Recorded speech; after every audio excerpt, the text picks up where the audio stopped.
Bueno, y te estarás preguntando, genial, Pedro, ya tengo mis zonas de entrenamiento calculadas. Ahora, ¿cómo sé en cada entrenamiento que estoy en esa intensidad? Pues mira, aquí te dejo un entrenamiento de ejemplo, ¿vale? Hola, ¿qué tal estás? Bueno, te doy la bienvenida a un nuevo episodio del podcast de Train and Food. Hoy vamos a hablar de algo muy interesante como son las zonas de entrenamiento, los diferentes puntos de intensidad en los que te puedes encontrar durante tus competiciones o tus entrenamientos. Vamos a por ello.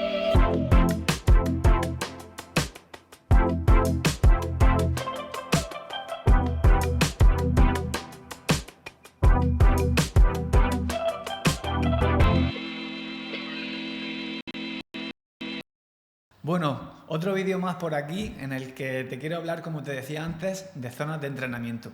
Episodio, como sabes, siempre patrocinado por el Club Running Global, la mayor comunidad de corredores, corredoras y entrenadores de todas partes del mundo.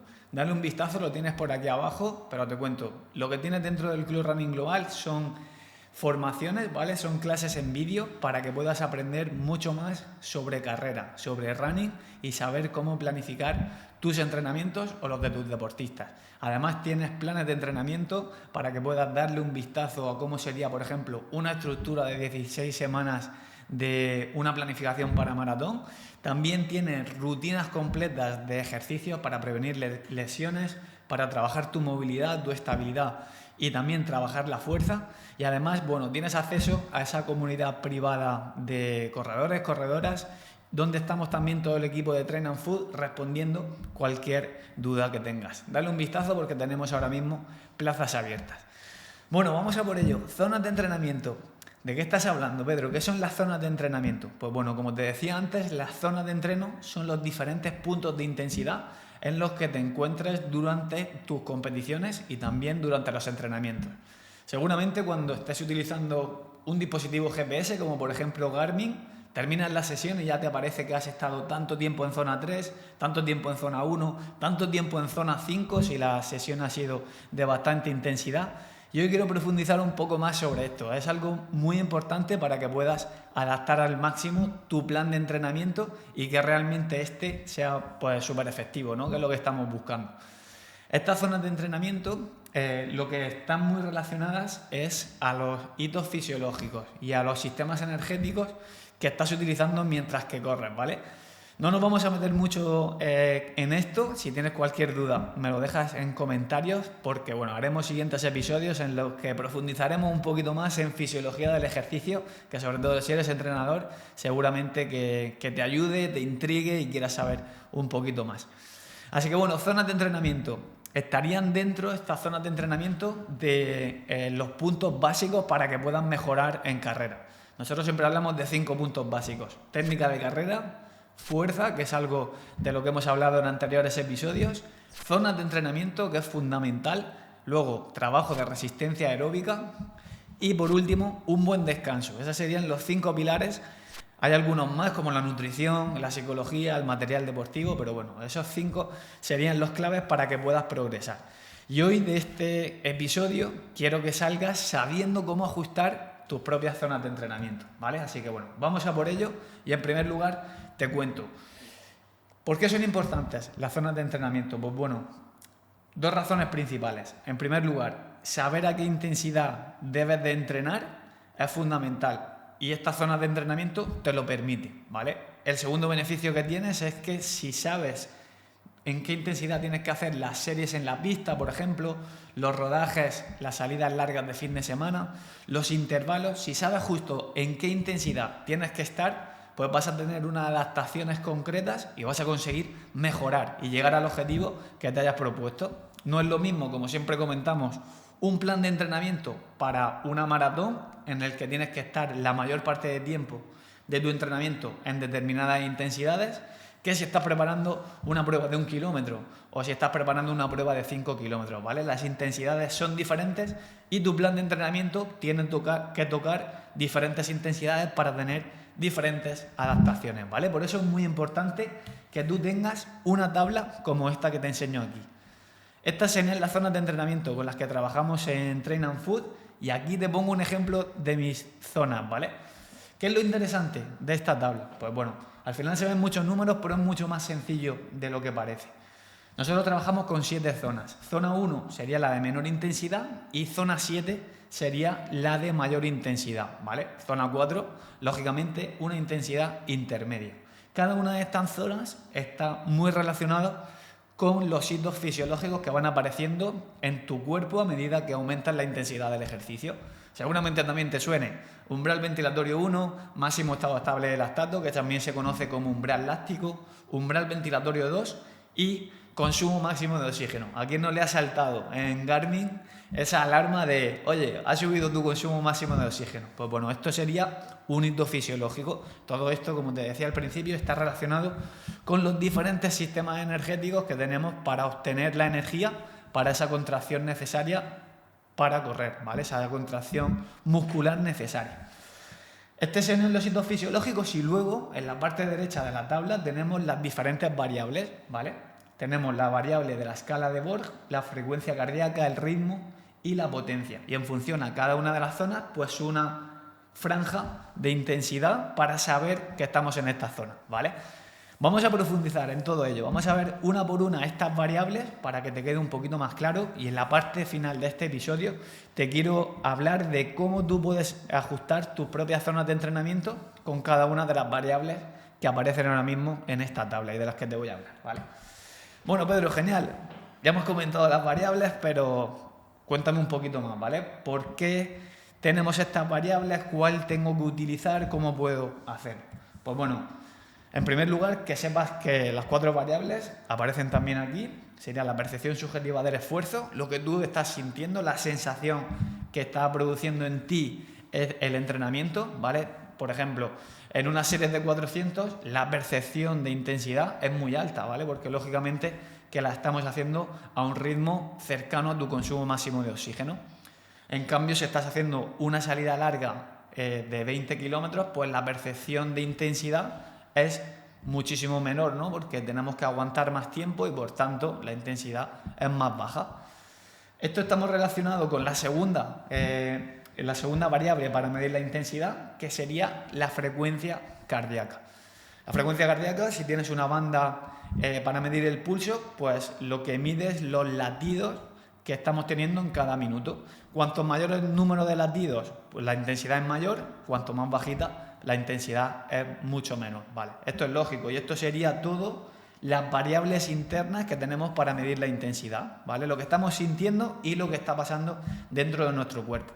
Tendríamos otra variable interna que sería la medición del lactato, que puede ser que te suene con esos dispositivos que te sacan una gotita de sangre desde la oreja o desde el dedo y ahí vas viendo el lactato en sangre, pero bueno, no nos vamos a meter de momento en este episodio en ello, en futuro sí, y si te interesa, pónmelo por aquí por comentarios también para que sepas que ese tema es interesante para ti, ¿vale? Tercera variable que tenemos y que yo personalmente es una de las que más utilizo con mis deportistas es el ritmo, ¿vale? La velocidad o los minutos que tardamos en recorrer un kilómetro. Oye, Pedro, esta salida me ha salido a un ritmo medio de 5:30 o me ha salido a un ritmo de 4:30. Pues bueno, esa es una variable interesante para medir tus zonas de entrenamiento. Cada uno tenemos una zona de intensidad, un ritmo asociado a cada zona de intensidad, mejor dicho. Hay corredores que tienen su zona 2, por ejemplo, en 3:45, estaríamos hablando de deportistas de élite, y hay algunos otros corredores que acaban de empezar que su zona 2 es 6:30, ¿vale?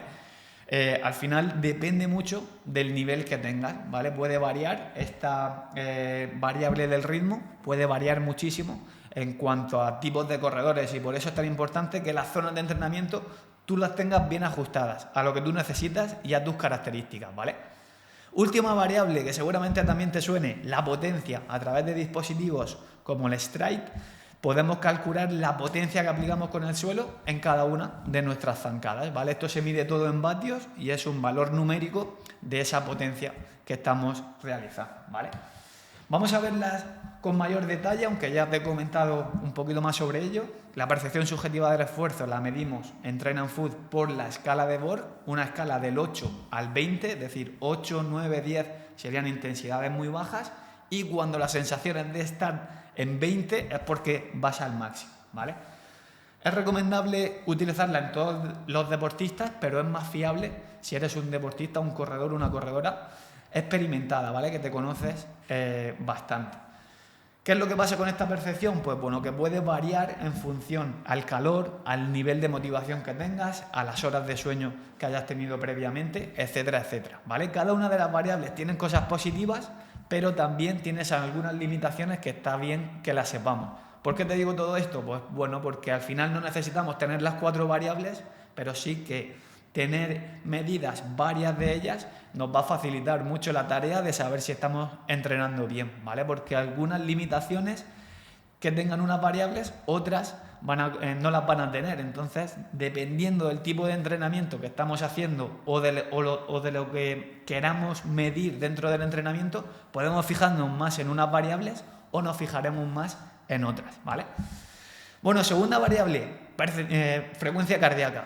La frecuencia cardíaca se mide por latidos por minutos, como te decía antes, y la tienes disponible pues si tienes una banda de pecho de un pulsómetro.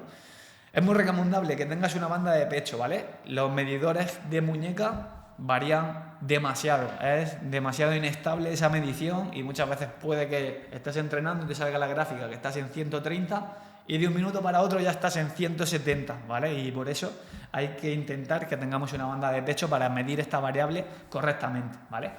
La frecuencia cardíaca también puede variar por factores externos como el calor, la deshidratación, la fatiga previa. Si estamos incubando también alguna enfermedad, algún virus, puede aumentar o disminuir, o sea que también está contaminada por algunos factores externos y al final esta variable pues tiene ciertas limitaciones. A mí me gusta mucho ver la frecuencia cardíaca como una tendencia, ¿vale? Por ejemplo, en mis corredores, cuando hacen un fondo de zona 2, por ejemplo, 20-25 kilómetros, pues me gusta ver el desacople cardíaco en la parte final, porque esto me da referencias de si ese deportista tiene que trabajar más la base aeróbica o ya la tiene bien trabajada y es muy consistente en esa línea del ritmo con respecto a la frecuencia cardíaca, ¿vale? Hablaremos de esto en futuros episodios que da para hablar media hora tranquilamente de todo ello.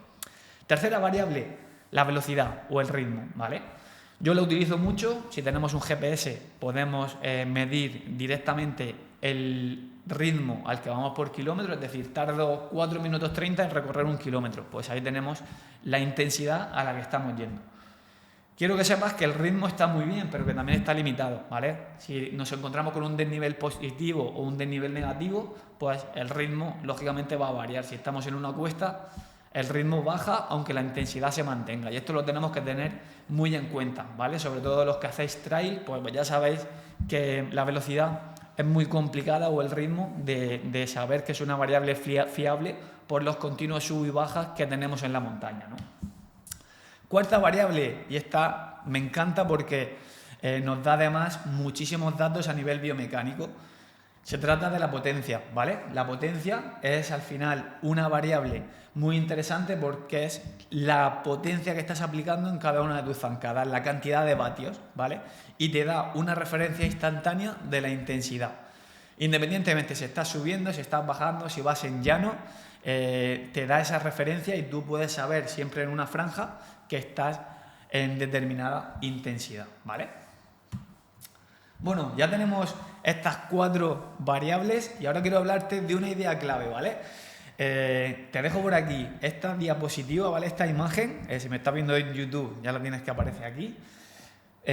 Todas estas variables están muy bien, pero al final tenemos que relacionarlas entre todas, ¿vale? Aquí, mira, tenemos los datos de potencia, que es los vatios que aplicamos en cada una de nuestras zancadas, que se relacionan con el ritmo al que nos estamos moviendo, ¿vale? El ritmo al que me desplazo aplicando cierto número de vatios, fuerza contra el suelo en definitiva, ¿vale? ¿Estoy utilizando bien la potencia que aplico? Esta es una muy buena pregunta porque podemos estar aplicando mucha fuerza contra el suelo pero no tener una buena técnica de carrera y no estar avanzando correctamente hacia adelante. Perder vatios o perder fuerza aplicada contra el suelo dando saltitos hacia arriba en lugar de avanzar hacia adelante, ¿vale? Esto está relacionado con el gasto energético que supone, ¿vale? La potencia que estás aplicando contra el suelo o la fuerza que estás aplicando contra el suelo en cada zancada tiene un gasto energético en tu cuerpo, ¿vale? ¿Qué está ocurriendo en mi cuerpo cuando estoy aplicando determinada cantidad de vatios? Pues estoy utilizando qué sistema energético, estoy a cuántas pulsaciones, ¿vale? Es todo como una relación que al final hay que tener muy en cuenta, porque si sabemos, si conocemos bien esta relación, pues podemos ajustar mejor el plan de entrenamiento, ¿vale? Y saber realmente lo que está pasando y lo que estamos buscando en nuestros entrenamientos, ¿vale? Así que bueno, ya que conocemos esta relación, ya conocemos las variables de entreno, estarás diciendo, bueno, Pedro, genial, yo he visto que hay 5 zonas en el Garmin, ¿por qué entrenamos con 7 zonas? Pues bueno, nosotros lo que hacemos es dividir algunas de las zonas que, por ejemplo, da Garmin o muchos dispositivos en varias más, ¿vale? Hacemos 7 zonas porque hay una mayor relación de estas 7 zonas con respecto a los hitos fisiológicos o a las adaptaciones que estamos buscando en cada entrenamiento, ¿vale? En concreto, nosotros trabajamos con estas 7 zonas que te he comentado antes, y todas estas zonas están muy relacionadas con diferentes porcentajes, ¿vale? Esto es interesante, que esta diapositiva de los porcentajes la entiendas bien, porque luego te va a permitir ajustar tus propias zonas de entrenamiento, ¿vale? Lo que tenemos son principalmente la frecuencia cardíaca, el ritmo y la potencia crítica, que cada una de estas zonas salen de un porcentaje. Tenemos que buscar un dato clave para saber que este es el 100% y en función de ese 100% sacar diferentes porcentajes, ¿vale? En el caso de la frecuencia cardíaca, lo que hacemos es calcular cuál es nuestra frecuencia cardíaca de reposo, ¿vale? En función a nuestra frecuencia cardíaca de reposo, pues tenemos diferentes porcentajes en función a ella, que nos permiten buscar una franja de pulsaciones, de latidos por minuto, ¿vale? Luego tendríamos el ritmo, que lo calculamos a través de nuestro ritmo umbral. Este ritmo asociado al máximo estado estable de lactato sería el 100%, y en función a este 100% salen los diferentes porcentajes, ¿vale? Y luego, con respecto a los vatios, a la potencia, tenemos la potencia crítica, que está también relacionado con ese punto de intensidad del umbral láctico, y en función a ese 100% de vatios aplicados en nuestro umbral láctico, sacamos los diferentes porcentajes que aparecen en esa columna de la potencia crítica, ¿vale? Una vez que entendemos esto, pues ya tenemos mis zonas de entrenamiento, ¿vale? Que aquí las tendríamos. Zonas por frecuencia cardíaca siempre en un rango de pulsaciones, zonas de ritmo en un rango de minutos que tardo en recorrer cada kilómetro, y la potencia en un rango de vatios, ¿vale? Bueno, y te estarás preguntando, genial, Pedro, ya tengo mis zonas de entrenamiento calculadas. Ahora, ¿cómo sé en cada entrenamiento que estoy en esa intensidad? Pues mira, aquí te dejo un entrenamiento de ejemplo, ¿vale? En concreto, un entrenamiento en el que hacemos 3 intervalos de 12 minutos en zona 4. Antes hacemos un calentamiento y luego al final una vuelta a la calma. La parte importante es la de esos intervalos en zona 4. Para saber yo que estoy en zona 4, pues me tendría que ir a esta franja, ¿vale? En la escala de Borg tendría que estar entre 12 y 14 en cuanto a ese valor numérico de la sensación que yo estoy teniendo. En cuanto a la frecuencia cardíaca, entre 160 y 170, aunque aquí hay variaciones y lógicamente en la primera parte del intervalo igual estoy en 161 o 162, y a medida que el intervalo va pasando en esos minutos o en el intervalo final, pues voy aumentando de pulso, ¿vale? Esto tenlo en cuenta a la hora de tú hacer tus entrenamientos. En cuanto al ritmo, ¿en qué minutos por kilómetro tengo que estar? Pues bueno, en 3.40, entre 3.40 y 3.53. Y la potencia tiene que estar entre 309 y 341 vatios, ¿vale? Tengo la referencia, y en función al tipo de terreno que me encuentre, a muchas variables en función a ese entrenamiento donde lo vaya a realizar, pues le presto atención más a unas que a otras. Si eres un deportista, un corredor, una corredora experimentada o experimentado, la escala de Borg funciona bastante bien, ¿vale? Siempre tenemos un rango de ritmo ahí de referencia o de vatios, pero tu sensación de esfuerzo también es muy importante, ¿vale? Esto es al final lo que tú estás sintiendo, y si no lo tuviéramos en cuenta, pues nunca las zonas de entrenamiento las desplazaríamos, las mejoraríamos, ¿vale? Porque que sepas que estas tablas de zonas de entreno, a medida que tú vas progresando, pues se van modificando. Esto es algo muy interesante. En el caso de que te autoentrenes, sepas cuándo tienes que modificar tus zonas de entreno, y en el caso de que tengas entrenador o entrenadora, que te ajusten a medida que van pasando las semanas tus zonas de entrenamiento, porque esto significará que al final el plan de entrenamiento va en la buena dirección y estás consiguiendo mejorar, ¿vale? Bueno, última parte de este episodio, lo más importante. Pedro, ¿cómo calculo mis zonas de entrenamiento? Pues lo vamos a ver con diferentes maneras de ajustar tus propias zonas de entreno, ¿vale? Vamos a ver principalmente 4 formas relacionadas con las diferentes variables que hemos visto. La primera forma, a través de un análisis de gases, ¿vale? Este es el gold estándar, es decir, la mejor medida para calcular tus diferentes zonas de intensidad. Lo que te permite este análisis de gases, ¿vale? Esta prueba de esfuerzo con análisis, es ver cómo es el intercambio de gases en tu cuerpo, ¿vale? A medida que va aumentando la intensidad. Esto lo que nos permite es ver esos umbrales ventilatorios, umbral ventilatorio 1 y umbral ventilatorio 2, y además puedes hacer este test incremental con lactato, ¿vale? Igual lo has visto alguna vez, que te miden los minimoles de lactato en sangre y te van cogiendo de referencia ese umbral láctico y como sería el primer umbral y el segundo umbral, ¿vale? Y además puedes medir un poquito cómo está máximo estado estable de lactato, ¿vale? ¿Dónde está? ¿En qué punto? Y en función a eso, pues bueno, si lo sabes, tendrías el 100% que sería tu máximo estado estable de lactato y en función a ello, pues con diferentes porcentajes, ver cuáles son los ritmos, ¿vale? Calcular a qué ritmo ha aparecido mi máximo estado estable de lactato. Pues imagínate que ha aparecido a 4 minutos por kilómetro. Pues ese sería el 100% y en función de los diferentes porcentajes sacar las diferentes zonas de entrenamiento. Sé que no tenemos siempre la opción de hacernos un análisis de gases, no te preocupes, porque tenemos algunas otras opciones de medir las zonas de entrenamiento, ¿vale? De calcular las diferentes intensidades en las que te tienes que mover. Vamos a hablar de frecuencia cardíaca en primer lugar, que aquí lo que tenemos que hacer es calcular la frecuencia cardíaca de reserva, que es la frecuencia máxima menos la frecuencia en la que estés en reposo, ¿vale? A través de esta fórmula que te dejo aquí, puedes calcular las diferentes intensidades. Si, por ejemplo, tienes que calcular el 70% de tu intensidad, pues sería 0,7 por la frecuencia cardíaca de reserva más la frecuencia cardíaca de reposo y ahí te saldría las pulsaciones que tienes que tener al 70% de tu intensidad, ¿vale? Y así puedes dividir las diferentes zonas. Después tendremos el ritmo, ¿vale? Que se mide en minutos por kilómetro. El ritmo que estamos buscando es el threshold, el ritmo de umbral láctico asociado a ese máximo estado estable de lactato. Más o menos el ritmo en el que puedes aguantar 1 hora. Esto depende de muchas cosas, ¿vale? Por eso es muy importante que individualices en función a tu nivel también, ¿vale? En función a ese ritmo, como te decía antes, salen los diferentes porcentajes para tú saber si estás en zona 2, si estás en zona 5 o zona 6.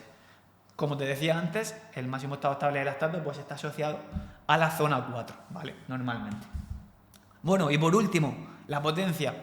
Lo medimos con los vatios y los vatios los puedes calcular a través de un test de potencia crítica.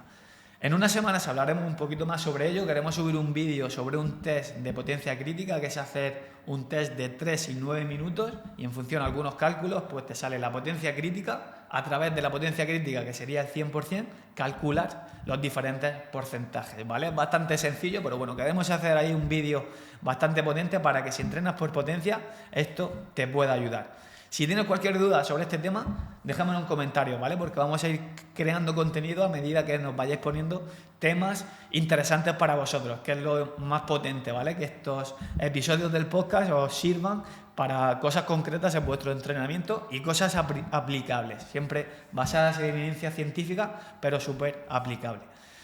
Cerramos el episodio con una idea clave. Lo más importante es que ajustes tus propias zonas de entrenamiento, ¿vale?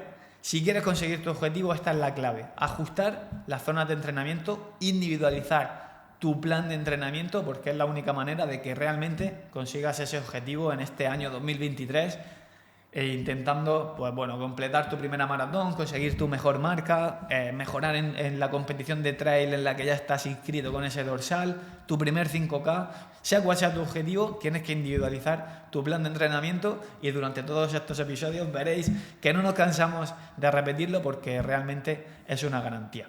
Así que bueno, muchísimas gracias por estar aquí en este episodio. Te mando un abrazo muy muy fuerte, una feliz semana de entrenamiento y como siempre agradecemos muchísimo que te suscribas al canal para seguir haciendo este contenido y que si te parece bien pues se lo pases a tus compañeros de entrenamiento a los que creas que les puede ayudar. Un abrazo como siempre y nos vemos en el siguiente. ¡Chao!